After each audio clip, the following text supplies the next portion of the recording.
দম দেখে ফেললাম, আফরান নিশোর দম সিনেমা দেখে ফেললাম। হ্যালো এভরিওয়ান, আমি সাকিব, কথা বলছি দম সিনেমা নিয়ে। আজকে আমি রিভিউ দিব এই দম সিনেমার। তো প্রথমেই কথা বলা যাক গল্প প্রসঙ্গে। এখানে আমরা দেখতে পাই যে শাহজাহান ইসলাম নূর মানে আফরান নিশোর চরিত্র, সে একটা এনজিওতে চাকরি করে। তাকে ট্রান্সফার করে আফগানিস্তানে পাঠানো হয়। যদিও সে যেতে চায় না, পরবর্তীতে সে তার সুন্দর জীবনযাপনের আশায় পাড়ি জমায় আফগানিস্তানে।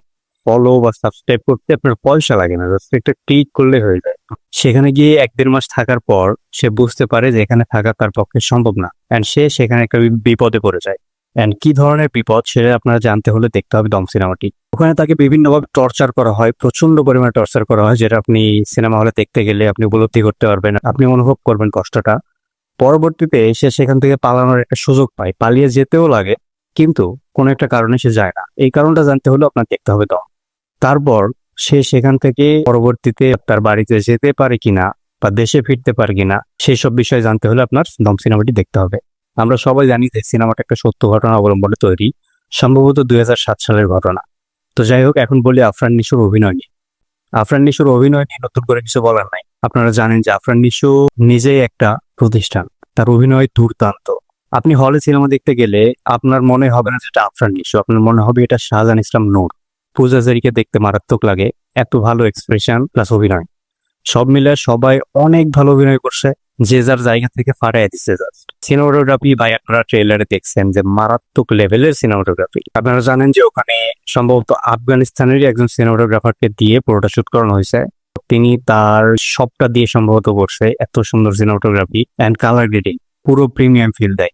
প্রেসার কুকার যেমন একটা ইন্টারন্যাশনাল মানের সিনেমা হয়েছে, তেমনি দম সিনেমাও কোনো দিক দিয়ে কমে যায় না আসলে। বাংলাদেশে যে এই ধরনের সিনেমা তৈরি হবে, এটা আসলে মানুষ এই আজ থেকে কয়েক বছর আগে কল্পনা করেনি। ভেবেছিল যে ইন্ডাস্ট্রি ধ্বংস হয়ে যাবে, বাট যেসব সিনেমা আসতেছে, দম, প্রেসার কুকার, এরকম করে চলতে থাকলে বাংলাদেশের ইন্ডাস্ট্রি জাস্ট উড়ে দিবে।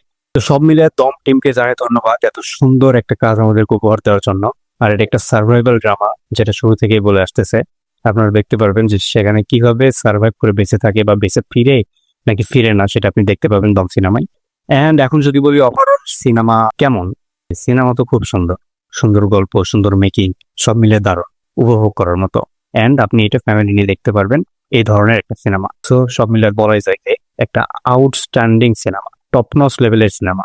খুব ব্যস্ততার মধ্যে দিন পার করতেছি, যার কারণে সময় হতেছে না ভিডিও বানানোর। তো ভাবলাম যে এখন একটা ভিডিও বানাই। তো অনেক কথাই মাথায় নেই, আসলে আসতেছে না কোনটা রেখে কোনটা বলবো, মানে সেরকম পরিস্থিতিতেও নেই। তো যতটুকু পারছি বলছি। তো যাই হোক, সবাই ভালো থাকবেন, সুস্থ থাকবেন, দেখা হচ্ছে পরবর্তী কোনো ভিডিওতে। আর হ্যাঁ, ফলো দেন, লাইক ফলো বা সাবস্ক্রাইব করতে আপনার পয়সা লাগে না, জাস্ট একটা ক্লিক করলে হয়ে যায়। যারা ইউটিউবে দেখতেছেন তারা ইউটিউবে সাবস্ক্রাইব করে দিন, আর যারা ফেসবুকে দেখতেছেন তার ফলো দিবেন। বাই।